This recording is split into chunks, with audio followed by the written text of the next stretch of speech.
guys, today we're going to move on to radioactivity. This wasn't originally what we were going to end with. Maybe we're going to do like a little 2-week blurb of it, but now we're going to extend it all the way from here until the end of the year, with the exception of maybe a final project. So, things are going a little crazy in the world, so we'll get through it. So let's do a little mini review. So if you remember, in the atom, there are 3 different particles. We have protons, neutrons, and electrons. So the protons are the positively charged particles, and they are located inside the nucleus, right here in the middle. Then we have neutrons. Those are neutrally charged, and they are also in the middle. And then we have the electrons, which are negatively charged and go around the nucleus. So everything we've done in chemistry so far, they have had where we studied the electrons. So ionic and covalent bonds are caused by either sharing or transferring electrons. The whole chemical reactions is rearranging the atoms, and this is all because of the electrons. They rearrange and rebond with other things. So most of chemistry, literally most of it, is all about the electrons. Nuclear chemistry is all about the nucleus. Specifically, neutrons are what make nuclear chemistry work. So if an atom has too many or too few neutrons, it makes the atom unstable. So like if you have hydrogen, just a normal everyday hydrogen atom, you have 1 proton and 1 neutron. You skipped over to carbon. It's 6 protons, 6 neutrons. There's a 1-to-1, and that works out perfectly to make atoms stable. What happens, though, is as the atoms get bigger, you keep adding more and more and more neutrons. And the more neutrons you add, the more unstable it gets. So you even get some atoms where there's like 88 protons, and there might be, 100 neutrons or even more. So all this changes how stable the atom is. So nuclear chemistry is all about this nucleus of the atom trying to become more stable. If it doesn't have that 1-to-1 ratio, it becomes unstable. So what is radioactivity? Radioactivity is when a nucleus spontaneously decomposes. So when the nucleus breaks apart and they are radioactive. And this has to happen mainly spontaneously. We can force it to happen, but it doesn't happen, well, we do force it to happen all the time. But mainly it's when it breaks apart. And I'm going to say nuclei a lot here. Nuclei is the plural of nucleus, just so you're FYI. So radioactive nuclei will decompose into different nucleus and 1 or more particles. So what does that mean? What it means is, like, for example, if we have carbon-14, it will literally break the nucleus apart, and it'll turn into nitrogen-14. We are literally turning it into another atom, another type of element. What actually is radioactivity? Many of us have heard this word before, but what does it actually mean? The word is made up of 2 Latin words, namely radius, which means ray, and activus, which means activity. So it's radiation activity. Thus, radioactivity is the characteristic behavior of unstable cores of atoms spontaneously decaying into different nuclei and emitting radiation in the process. There are different types of atoms with unstable cores, and these are collectively referred to as radionuclides. This gentleman here is Antoine-Henri Becquerel, and he was the first to observe this phenomenon in 1896.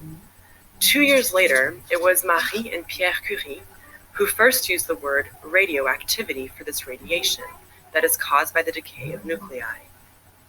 But why do these nuclei decay at all? The cores of atoms consist of protons, these are positively charged particles, and neutrons, which are neutral particles. With stable nuclei, there is a certain stable proportion of protons and neutrons. But if there are too many or too few neutrons compared with the number of protons, this equilibrium in the core of the atom gets out of balance, and the core becomes unstable and decays. By the way, there are more than 3,000 different radionuclides known to this day. These can be described by different properties or be divided into different groups of types. One example of this is their classification by the kind of radiation they emit upon decay. In this case, one speaks, for example, of alpha, beta, and gamma emitters. But there is also another property that can be used for dividing up radionuclides, and that is their so-called half-life. This is the period of time after which statistically half of the nuclei of a certain initial amount has decayed. The experts distinguish between short-lived and long-lived radionuclides. Finally, the radionuclides can also be grouped according to their origin. You can have artificial radionuclides that arise during certain technical processes. Among these are, for example, cesium-137, which is formed upon nuclear fission in nuclear power plants, or technetium-99m, which is generated for medical applications by radiation. In contrast, natural radionuclides occur in the environment without any human intervention. Part of the natural radionuclides are generated all the time by cosmic radiation impinging on the upper strata of the Earth's atmosphere. An example of this is carbon-14, which is used for determining the age of fossils. The other natural radionuclides are already formed when the universe came into being. Hence, they were already around when our planet Earth originated. Here on Earth, there will be no new nuclides of this type. In space, however, new ones will continue to emerge, through supernovas, for example. The fact that these radionuclides can still be found on Earth today is due to their extreme longevity. Among them is also uranium-235, which is used as fuel in nuclear power plants, and potassium-40, which can be found inside the human body. If you want to know more about the classification of radionuclides, why not watch our videos on the topics of the different kinds of radiation and on half-life? Alright, so there is a certain way to write radioactive nuclei. So what you're going to do is you're going to write the symbol from the periodic table, and then you're going to write the atomic mass up on the left-hand side. Remember, the atomic mass is formed by protons and neutrons. So for example, carbon usually has 6 protons and 6 neutrons. So that would be a 12. So usually a stable normal atom would have a 12 mass. Well, if you look down here, this one in the lower left, this one has a 14. So that tells you the mass is 14. Well, it still has 6 protons. So that means it will have 8 neutrons. So that tells you that that 1-to-1 ratio is off. And in this case, that just adding 2 simple neutrons automatically makes it radioactive. Does that happen every time? No. Some can add, take away, etc. But just that changing 1 neutron completely changes how it'll behave even. So anyway, the atomic mass then is written as protons and neutrons, remember, added together, and it's in the upper left-hand corner. So you can figure out what type of radioactivity it is. So carbon-12 is not radioactive. Carbon-14 is radioactive. And then you write the atomic number on the bottom. So if you wanted to, you can even easily subtract these. 14 minus 6 equals 8. That tells you how many neutrons there are. Here's radium. So we have 222 over 88. So here you can see that it has a lot, over 100 extra neutrons there. If I wanted to do the math, I could. All right, so write the following nuclei in their abbreviated form. Thorium-230. So the first thing you need to do is look up, well, what is the symbol for thorium? It's TH. So TH is on top. Excuse me. So we have TH, and then we have 230. That 230 right here represents the mass. And we have to write it like this because there could be multiple versions of thorium. Just like on the last example with the carbon, there's carbon-12, carbon-13, and carbon-14. We need to know which one we're working with. So it has to tell us the mass. So it'd be 230. And then the atomic number, which we get from the periodic table, is 90. So we can write that right there. Then we have iodine-131. So if we look up iodine as I, here's the mass that they're giving us, 131. And then if we look on the periodic table, its number is 53. All right, take a moment. Go ahead and try those next 3. So radium is Ra, and then we have 226 on top over 88. Practinium is 234 over 91. And then xenon is Xe with 132 over 54. Notice there's no line written on these. These are not fractions. These are representing the atomic mass and the atomic number. So there should be no line to make it a fraction of one over the other. It's just simply written, no line. So as our little video mentioned, there are 3 different types of radioactivity. There's alpha, beta, and gamma. Alpha particles are a helium nucleus. It's literally the nucleus of a helium atom with 0 electrons. So it is the heaviest of these 3 types. Beta particles are like an electron. They pretty much are an electron. So if you look here, they have 0 mass on top, and we write this -1 for the atomic number. Thank you.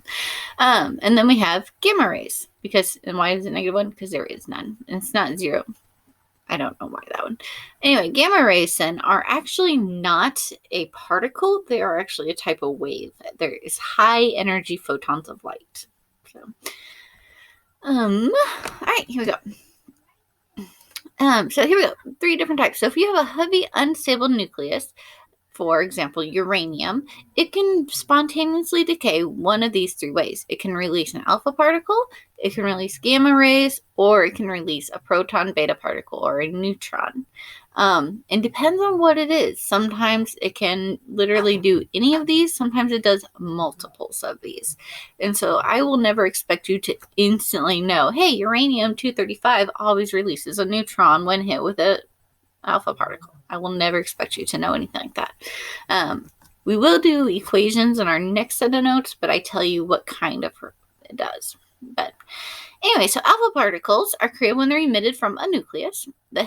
These are heavy, and they are emitted from heavy things like uranium. So alpha particles are abbreviated by, it looks kind of like an A, and when you handwrite it, it actually looks more like a fish. Like if you've ever seen the Christian symbol for a fish, where it's just kind of like, woo. That's actually how it looks more. And when we have an equation, this is what you need to write down on your notes, where it says symbolize in an equation. What is that? You need to write down this 4,2He. So whenever you have an equation, we will have 4,2He. And if it's on the right-hand side of the equation, then you know that it's emitting an alpha particle.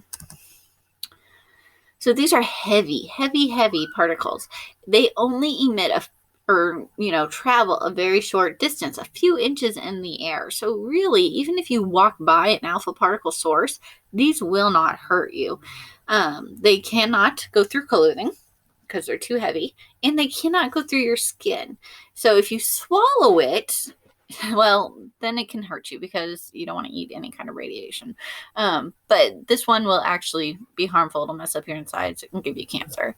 But just walking by a source of radiation won't hurt you, which is actually really good because we have sources of alpha radiation in our house. For example, if you have a smoke detector, most smoke detectors use americonium in their thing, and the americonium emits alpha particles. So, is this dangerous? No, do not go and take out all your smoke detectors because they can't pass through clothing, they can't pass through skin. Just don't go and eat your smoke detector. Beta particles are smaller because they're just an electron, so it's obviously smaller than a helium nucleus. And these can either be absorbed or emitted from the nucleus. That's the cool thing about these, is that they can either be absorbed and cause a reaction, or they can actually be emitted, meaning let out as a product. And they're abbreviated by this kind of curvy B, and it has a little tail on it. So, and then they're symbolized, this is what you need to write down on your notes, a 0 over -1e. So if you see this in a nuclear equation, then you know it's a beta particle. So these, because they're lighter, they can travel further and they can penetrate further. So they can travel through clothes. These do not do some protection, but not very much. And they actually will go through several layers of your skin. So like into your dermal layer, which is where your new skin cells are produced. This will give you skin cancer. So do you want to hang out along with beta producers all the time? No. Okay. But I mean, I don't even know any major examples of this other than a few in the medical field and stuff, but you don't usually put them purposely in your house like you do a smoke detector. So can you eat them? Once again, you wouldn't want to. It can be harmful if you are eating them. So gamma rays are not actually a particle. They are actually a wave. If you remember, we learned about waves. So it has 0 mass, 0 charge. It travels in the form of a wave. And it often goes with another type of decay. So we usually don't write this in a chemical equation. Occasionally we will, sometimes we won't. It depends on what the application is. But if you do write in an equation, it is a 0 over 0, and then this kind of upside down little ribbon. So 0, 0, upside down ribbon is a gamma ray. Gamma rays travel many, many feet, and they will go lots of inches into a human tissue. So actually, it will just go into your things. It can get to your organs, and it can cause major issues. Think about kind of like X-rays and gamma rays are not the same thing, but they're kind of similar. So the gamma ray, X-rays, if you've ever had an X-ray done, you know it goes right through your skin, it goes right through your muscle, but it can't go through bone. And it comes right back out the other side, and that's how we're able to take an X-ray. Gamma rays are kind of like the same idea. You know, it goes through some things, but not others. And it actually needs to have something very, very dense in order to stop it. Even lead will not shield against this. So you have to have lots of lead, several layers of lead in order to stop it. Maybe not that much, but several layers. So will your clothing protect you? No. So, and this is obviously very dangerous to humans and animals, especially with frequent contact. If you just come in contact with it once, you're probably okay. Come in contact with it a lot, well, then you're probably going to end up with cancer. Okay. So what we have here is a little gizmo. You can actually go to the website that I just kind of showed at the beginning right here and play with this. I do not know if it works on everybody's, but I do know it's based on the internet, so you should be able to access it even on your Chromebooks. So what we have, I'm just going to go ahead and show you right equation. So we have here a uranium, and we're going to have it do an alpha decay. So when we do that, we hit play, and you can actually see these little protons and neutrons. They break away, and they come off, and that is actually alpha decay. It actually has a nucleus, a atom, a helium nucleus. There we go. So it actually has a helium nucleus break away and go apart. So then we could try and change this to, let's just keep with alpha. Reset. Polonium. So we could have polonium. So we have different number of protons, different number of neutrons, and it will still emit a nucleus. There we go. That's what I should have done. So when it does that, it will actually break into lead and an alpha particle.